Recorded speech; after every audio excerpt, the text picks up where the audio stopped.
State की इन झांकियों में इस वक्त मैं आपको गोवा की झांकी दिखा रहा हूँ। आप सामने की तरफ देखें तो एक गोवा की महिला को वहाँ के कल्चर के साथ रिप्रेजेंट किया गया है। जैसे कि आपको पता है कि जो गोवा है वो हमारा तटीय स्टेट है, समुद्र के किनारे का स्टेट है। तो ठीक उसी चीज़ को ध्यान में रखते हुए गोवा में जो सी का इम्पोर्टेंस है या जो तट का इम्पोर्टेंस है उसको प्रदर्शित करने की कोशिश की गई। यहाँ पर देखिए, जैसे कि आपको पता है गोवा हमारे टूरिज़्म की दृष्टि से बहुत ज़्यादा महत्वपूर्ण है। तो टूरिज़्म को ध्यान में रखते हुए यहाँ पर देखिए टूरिज़्म का बखूबी प्रदर्शन यहाँ पर किया गया है और बहुत सारे टूरिस्ट को यहाँ पर विभिन्न एक्टिविटीज़ में दर्शाया गया है। ये गोवा की एक बहुत ही इम्पोर्टेंट झांकी है जो मैं इस वक्त आपको दिखा रहा हूँ। और देखिए यहाँ पर टूरिस्ट, जैसे मैंने बताया कि गोवा के अंदर में टूरिज़्म का बहुत बड़ा योगदान है, तो उन चीज़ों को ध्यान में रखते हुए आप देखिए यहाँ पर टूरिज़्म को विशेष रूप से फोकस किया गया है गोवा की इस झांकी में। इस झांकी को अगर आप बड़े ध्यान से देखें तो आपको देखिए इसमें प्रदर्शित किया गया है कि जैसे कि जो यहाँ पर जो गोवा के अंदर जो टूरिस्ट रुके हुए हैं वो गोवा की खूबसूरती को निहारते हुए नज़र आ रहे हैं। इस वक्त जो झांकी आप देख रहे हैं ये उत्तराखंड की झांकी है। यहाँ पर देखिए सबसे पहले उत्तराखंड की महिला को यहाँ की जो ट्रेडिशनल कपड़े की जो पेंटिंग है उसके साथ दिखाया गया है। सबसे पहले उत्तराखंड की एक कलाकृति को बखूबी प्रदर्शित किया गया है। लेकिन इस प्रदर्शन के बाद में आप पीछे की तरफ देखें तो यहाँ पर जैसे कि आपको पता है कि उत्तराखंड के अंदर बहुत सारे टूरिस्ट प्रतिवर्ष जाते हैं। तो यहाँ पर आप देखें टूरिस्टों की विभिन्न एक्टिविटीज़ को दर्शाया गया है, चाहे वो रोपवे हो, रेसलिंग हो और माउंटेन ट्रैकिंग हो, बखूबी इन सभी एक्टिविटीज़ का जो टूरिस्ट रिलेटेड एक्टिविटीज़ हैं उनका बड़े ही अच्छे से इस उत्तराखंड की झांकी में प्रदर्शन किया गया। देखिए यहाँ पर कुछ आपको टूरिस्ट नज़र आएंगे जो ट्रैकिंग कर रहे हैं। इस झांकी के माध्यम से ट्रैकिंग को दिखाने की कोशिश की गई है एवं इसके अतिरिक्त विभिन्न टूरिस्ट एक्टिविटीज़ आपको दिखाने की कोशिश की गई है। देखिए जैसे कि आपको पता है कि उत्तराखंड देवभूमि भी है, तो यहाँ पर जो बहुत सारे स्थल हैं जो भगवान के हैं या मनसा देवी है, ये चंडी देवी जी से रिलेटेड हैं। तो जो भी यहाँ पर टूरिस्ट हैं, बहुत सारे स्पॉट्स हैं, उनको जो है आप देखें कि उन पर जाने के लिए रोपवे का भी उपयोग यहाँ पर दिखाया गया है। और आगे की तरफ में देखें तो कहीं पर यहाँ पर पैराग्लाइडिंग की एक्टिविटीज़ भी आपको इस वक्त इस उत्तराखंड की झांकी में नज़र आएगी। देखिए उत्तराखंड की झांकी के बाद में आपको हरियाणा की झांकी इस वक्त मैं दिखा रहा हूँ। आप देखिए जैसा कि आपको पता है कि जब महाभारत का युद्ध हुआ था तो उसमें भगवान श्री कृष्ण ने कुरुक्षेत्र के मैदान में, जो आज के समय में हरियाणा में है, वहाँ पर अर्जुन को गीता का उपदेश दिया था। तो आज ये हरियाणा की जो झांकी इस वक्त आप देख रहे हैं, इसकी जो स्टार्टिंग दिखाई गई है वो जिसमें भगवान श्री कृष्ण अर्जुन को गीता का उपदेश देते हुए नज़र आ रहे हैं, इसके साथ इस झांकी की शुरुआत हुई है। और देखिए जैसे कि आपको पता है कि हरियाणा की जो शान है वो खेती कृषि है एवं किसान है। तो आप देखें तो यहाँ पर जो हरियाणा के उन्नत किसान हैं यानी प्रोग्रेसिव फार्मर्स हैं, उनको देखिए आपको तकनीकी ज्ञान के साथ संपन्न होते दिखाया गया है। देखिए आपको लैपटॉप चलाते हुए नजर आएंगे, जो प्रमाण देने की कोशिश की गई है कि हरियाणा जो है किसान जो है खेती में तो आगे ही है, लेकिन इसी के साथ साथ यह तकनीकी ज्ञान में भी आगे है, जिसका एक प्रदर्शन इस वक्त मैं आपको यहाँ पर दिखाने की कोशिश कर रहा हूँ। एवं इसमें देखिए हरियाणा की झांकी में ही पीछे की तरफ अगर आप देखें तो खेलकूद के भी विभिन्न प्रदर्शन दिखाए गए हैं। जैसा कि आप देखते हैं कि ओलंपिक्स वगैरह में भी हरियाणा के जो खिलाड़ी हैं वो बहुत ज़्यादा मात्रा में होते हैं, तो उसका भी एक प्रदर्शन किया गया है। एवं हरियाणा की झांकी में अगर आप सामने की तरफ देखेंगे तो एक गाड़ी के अंदर आपको बहुत सारी चीज़ें दिखाई देंगी जो हरियाणा की सांस्कृतिक पहचान से जुड़ी हुई कुछ घर में उपयोग वाली वस्तुएं हैं, कुछ बर्तन हैं, कुछ अलग अलग तरह के मतलब वो चीज़ें हैं जो हरियाणा में ट्रेडिशनली यूज होती हुई आई हैं, तो उनका भी बखूबी यहाँ पर प्रदर्शन किया गया है। भारत पर्व में इस वक्त जो मैं झांकी आपको दिखा रहा हूँ, यहाँ पर मध्य प्रदेश को रिप्रेजेंट किया गया है। देखिए आपको कुछ दिन पहले आपको पता ही है कि अफ्रीका से भारत सरकार ने कुछ चीते मंगाए थे जिन्हें टूनो नेशनल पार्क में छोड़ा गया था। उन्हीं के अद्भुत दृश्य को यहाँ पर रिप्रेजेंट करने की कोशिश की गई है, जिसे इस वक्त मैं दिखा रहा हूँ। जैसे कि आपको पता ही है कि मध्य प्रदेश के अंदर में बहुत सारे राष्ट्रीय उद्यान हैं जिनके अंदर विभिन्न वन्य जीव रहते हैं। उन सब की झांकी को यहाँ पर प्रदर्शित करने की कोशिश की गई है। मध्य प्रदेश की इस झांकी का जो स्पेशली फोकस है वो यहाँ की वन्य डाइवर्सिटी पर है। जो वन्य जीव हैं उनको प्रदर्शित करने की कोशिश की गई है। तो देखिए जैसे कि आप देखते हैं कि पार्क में जाते हैं तो वाच टावर्स बने होते हैं जहाँ से पार्क की सुरक्षा एवं सिक्योरिटी की जाती है, उसका भी इस मध्य प्रदेश की झांकी में बड़ी ही खूबसूरती के साथ चित्रण किया गया है। भारत पर्व के अंदर इस वक्त मैं जो झांकी आपको दिखा रहा हूँ वो भारत की त्रिपुरा की है। जैसे कि मैंने पहले भी बताया है कि जो नॉर्थ ईस्ट के स्टेट्स हैं वे प्राकृतिक रूप से रिच स्टेट्स हैं, जहाँ पर इको फ्रेंडली जो मैनेजमेंट है वो बहुत ज्यादा देखने के लिए मिलता है। तो देखिए यहाँ पर आपको बहुत ही खूबसूरत इको फ्रेंडली हाउसेज वगैरह के जो दृश्य हैं वो देखने के लिए मिलेंगे। पूरे का पूरा जो ये झांकी है इसमें इको फ्रेंडली एवं सस्टेनेबल एनवायरनमेंट को ध्यान में रखते हुए इस झांकी को प्रदर्शित किया गया है।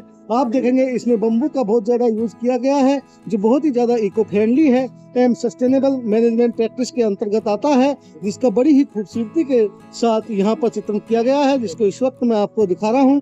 त्रिपुरा की झांकी के बाद में इस वक्त जो मैं झांकी आपको दिखा रहा हूँ वो कर्नाटक स्टेट की झांकी है, जहाँ पर आपको विभिन्न मंदिर से रिलेटेड झांकी प्रदर्शित की गई है, जो सनातन धर्म की एक बेहद ही खूबसूरत एवं ऐतिहासिक संस्कृति एवं कला का प्रदर्शन इस वक्त आप अपनी स्क्रीन पर देख सकते हैं।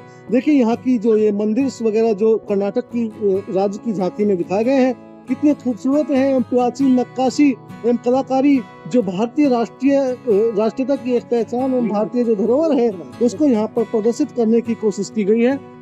भारत पर्व के अंदर जो इस वक्त मैं आपको झांकी दिखा रहा हूँ ये देखिए दिल्ली स्टेट की झांकी है जो हमारे देश की कैपिटल है। आप देखिए यहाँ पर जो इस झांकी की जो शुरुआत हुई है जिसमें दिल्ली का जो ब्यूटिफिकेशन है उसकी एक झलक आपको दिखाई जा रही है। इस तरह की जो ब्यूटिफिकेशन है जो आप अपनी स्क्रीन पर देख रहे हैं, इस तरह का दिल्ली के अंदर सजावट आपने बहुत सी जगहों पर देखी होगी। उसी खूबसूरती के साथ इस दिल्ली की झांकी हो रही है। झांकी की शुरुआत हुई है जो मैं इस वक्त आपको दिखा रहा हूँ। यहाँ पर इस वक्त आप देखें कि इस दिल्ली की जो झांकी है इसके अंदर हम बदलेंगे तो देश का कल बदलेगा, इस दृष्टिकोण पर इस झांकी को तैयार किया गया। देखिए आप अगर जो सामने जो इसमें बिल्डिंग प्रदर्शित की गई है उसको अगर आप ध्यान से देखें तो शहरों के अंदर मेट्रो सिटी के अंदर जो ऊंची ऊंची बिल्डिंग्स बनती हैं वो ग्रीनरी से दूर हो जाती हैं, तो इनका प्रबंधन कैसे किया जाए उसकी एक झलक को यहाँ पर इस झांकी के माध्यम से आपको दिखाने की कोशिश की गई है। एवं इस झांकी के अंदर आप अगर ध्यान से देखें तो इस झांकी के अंदर जो हमारी AI टेक्नोलॉजीज हैं, आर्टिफिशियल इंटेलिजेंस है और जो आधुनिक ज्ञान है उसका भी बड़ी ही बेखूबी के साथ प्रदर्शन किया गया है। जो आजकल हमारी हायर स्टडीज हो रही है उसका भी बड़ी ही खूबसूरती के साथ प्रदर्शन किया गया है। इस वक्त जो मैं झांकी आपको दिखा रहा हूँ वो वेस्ट बंगाल की झांकी है। देखिए जैसा कि आपको पता है माता काली जी का बंगाल के अंदर बहुत बड़ा महत्व है। माता काली जी का वहाँ पर शक्तिपीठ भी है। तो सबसे पहले जो बंगाल की झांकी है उसको माता काली जी के साथ में रिप्रेजेंट किया गया है। एवं माता जी की मूर्ति के बाद में यहाँ पर जो वेस्ट बंगाल का जो माता जी का जो शक्तिपीठ है, जो माता जी का मंदिर है काली माता जी का, उसको भी प्रदर्शित किया गया है बड़ी ही खूबसूरती के साथ, जिसमें बंगाल के जो पश्चिम बंगाल का जो कल्चर है उसको रिप्रेजेंट करने की कोशिश की गई है। यहाँ पर देखिए ये झारखंड की झांकी दिखाई गई है जिसमें बालिकाओं को तकनीकी ज्ञान के साथ विकसित होते हुए दिखाया गया है, जो बड़ा ही खूबसूरत चित्रण किया गया है बढ़ती हुई शिक्षा का झारखंड के अंदर। आगे की तरफ देखें तो हमारे देश के बड़े उद्योगपति रतन टाटा जी का बेहद ही खूबसूरत चित्रण किया गया है। जैसा कि आपको विदित है कि झारखंड के डेवलपमेंट में रतन टाटा जी का बेहद ही बड़ा योगदान है। उन्होंने एक नगर भी पूरा बसाया जो टाटा नगर के नाम से ही स्थापित है। तो इसी को ध्यान में रखते हुए यहाँ पर रतन टाटा जी के योगदान को इस झांकी के अंदर प्रदर्शित किया गया तथा उनके द्वारा लगाई गई फिल्म का भी यहाँ पर बड़ी ही खूबसूरती के साथ प्रदर्शन किया गया है।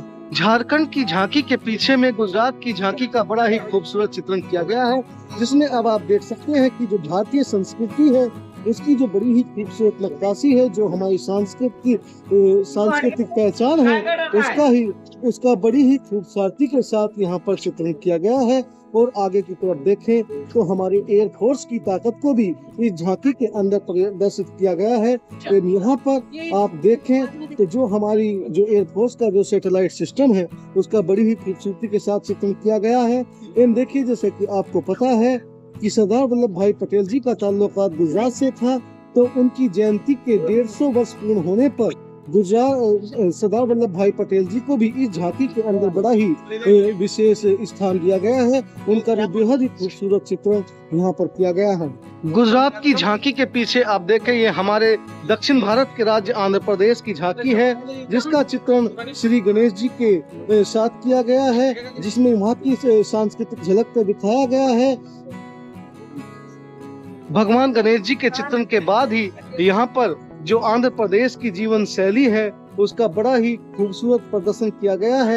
यहाँ पर एक वहाँ के ट्रेडिशन को दिखाया गया है, जहाँ पर एक निवासी अपनी ट्रेडिशनल पहचान के साथ अपने कार्य कर रहा है, दैनिक क्रिया को दर्शाया गया है। इधर की तरफ देखें तो यहाँ पर मिट्टी के बर्तन बनाने की कारीगरी को दिखाया गया है, जिसकी आंध्र प्रदेश के अंदर एक विशिष्ट पहचान भी है। भारत पर्व के अंदर जो झांकी में इस वक्त आपको दिखा रहा हूँ, यह पंजाब की झांकी है। देखिए, जैसा कि आपको पता है कि पंजाब एक कृषि प्रधान देश है, तो इस पंजाब की इस कृषि प्रधानता को ध्यान में रखते हुए यहाँ पर इस झांकी की जो स्टार्टिंग हुई है वो 2 बैल एवं हल के साथ हुई है, बैलों की जोड़ी के साथ हुई है, जिसमें पंजाब की कृषि कल्चर को यानी खेती पर आधारित जो स्टेट है उसके कल्चर को रिप्रेजेंट करने की कोशिश की गई है। और जैसे कि पंजाब आपको विदित है, भांगड़ा में बहुत ही मतलब उसका जो है ट्रेडिशनल वो है ट्रेडिशनल डांस है, तो उससे संबंधित वहाँ के डांस एवं वाद्य यंत्रों का भी बड़ी ही खूबसूरती के साथ इस पंजाब की झांकी के अंदर जो है प्रदर्शन किया गया है। और देखिए पीछे की तरफ, जैसा कि आपको पता है कि वहाँ पर सिख पंथ का बड़ा ही प्रचलन है, तो वहाँ पर एक सिख संत को अपनी पूजा अर्चना एवं गुरुबाणी का प्रदर्शन करते हुए इस वक्त आप देख सकते हैं। पंजाब की ही इस झांकी में पंजाब की सांस्कृतिक पहचान जो कढ़ाई बुनाई की कारीगरी है उसको भी बड़ी ही खूबसूरती के साथ इस झांकी के अंदर प्रदर्शित किया गया है। आप यहाँ पर इस वक्त देख सकते हैं कि जो उत्तर प्रदेश की झांकी है उसकी जो इस बार की जो थीम रखी गई है वो महाकुंभ पर रखी गई है।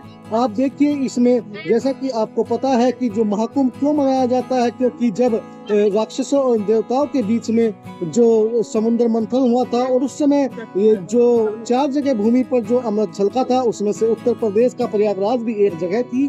तो आज ये 2025 का समय है और महाकुंभ का समय है, तो इसीलिए उत्तर प्रदेश की झांकी के अंदर आप देख सकते हैं कुंभ को विशेष महत्व दिया गया है। और अगर आप आगे की तरफ देखें तो देखिए जो समुद्र मंथन का नजारा है, जिसकी वजह से महाकुंभ उत्तर प्रदेश के अंदर सेलिब्रेट किया जाता है, उसका बेहद ही खूबसूरत चित्रण आपको देखने के लिए मिलेगा।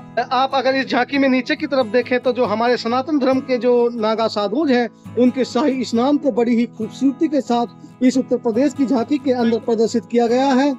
एवं इस साल की अगर आप उत्तर प्रदेश की पूरी झांकी पर नजर डालें तो इस झांकी के अंदर इस बार महाकुंभ को प्रदर्शित किया गया है। उत्तर प्रदेश की झांकी के बाद में यहाँ पर बिहार की झांकी को प्रदर्शित किया जा रहा है, जिसमें सबसे पहले महात्मा बुद्ध जी को प्रदर्शित किया गया है। जैसा कि आपको विदित है, गया जी से महात्मा बुद्ध जी का बहुत ही गहरा संबंध है। वहीं पर बताया जाता है कि महात्मा बुद्ध जी को वहीं पर ज्ञान प्राप्त हुआ था। एवं महात्मा बुद्ध जी के जस्ट बाद में आप देखें तो बड़ा ही खूबसूरत चित्रण किया गया है दुनिया के पहले विश्वविद्यालय का, जो कि नालंदा यूनिवर्सिटी का है, जिसका प्रदर्शन इस वक्त आप अपनी स्क्रीन पर देख रहे हैं। ये बहुत ही खूबसूरत झांकी जो नालंदा यूनिवर्सिटी की है, जहां से जो हमारे देश की पहली यूनिवर्सिटी थी, जो इसको बाद में विदेशी आक्रांताओं के द्वारा आगजनी की गई थी एवं खत्म कर दिया गया था। एवं इसके अंदर यहाँ पर आपको बिहार की संस्कृति से जुड़े विभिन्न तथ्य भी देखने के लिए मिलेंगे। जैसे कि आपको पता है कि बुद्धिज्म का भी जो बिहार है एक समय तक केंद्र रहा है, तो बुद्धिज्म को भी यहाँ पर दिखाया गया है। एवं बिहार का ताल्लुक चंद्रगुप्त एवं चाणक्य जी से भी है, जिनका यहाँ पर बड़ा ही खूबसूरत चित्रण इस वक्त आप अपनी स्क्रीन पर देख सकते हैं। इस वक्त मैं जो झांकी आपको दिखा रहा हूँ ये Dadra and Nagar Haveli and Daman and Diu की झांकी है, जिसमें सबसे पहले इस झांकी के अंदर जो हमारी बायोडाइवर्सिटी है उसको संरक्षित करते हुए दिखाया गया है। विभिन्न पक्षियों के संरक्षण के साथ इसमें हमारी डाइवर्सिटी को मेंटेन रखने का संदेश दिया गया है। उसके बाद जैसा कि आपको पता है यह जो इलाके हैं ये समुद्री तट के आसपास के हैं, तो समुद्र का भी बड़ा ही खूबसूरत चित्रण इस वक्त आप इस झांकी के माध्यम से देख सकते हैं। यहाँ पर हमारी जो आर्मी द्वारा पोस्ट होती है, जो कंट्रोल होता है, उसका भी बड़ा ही खूबसूरत चित्रण किया गया है। एवं यहाँ पर अगर आप नीचे की तरफ देखें, जो सी की जो डाइवर्सिटी है उसका भी बड़ा ही खूबसूरत चित्रण यहाँ पर हुआ है। और आप देखें जो कोस्टल रीजन के जो हमारा देश का जो कोस्टल रीजन होता है, वहाँ पर कोकोनट्स की बड़ी संख्या में फार्मिंग की जाती है, क्योंकि तो ये सभी कोस्टल एरियाज हैं, समुद्री इलाके हैं, तो वहाँ पर कोकोनट का भी बड़ा ही खूबसूरती के साथ यहाँ पर प्रदर्शन किया गया है। अगली झांकी में तेलंगाना स्टेट की झांकी को दर्शाया गया है, जहाँ पर एक वीरांगना को घोड़े के ऊपर भी सवार दिखाया गया है। एवं इसी में तेलंगाना एडवांस टेक्नोलॉजी सेंटर को भी प्रदर्शित किया गया है, वहाँ की टेक्नोलॉजी को यहाँ पर प्रदर्शित किया जा रहा है। एवं इसी झांकी में तेलंगाना के प्रसिद्ध तीर्थ को भी दर्शाया गया है।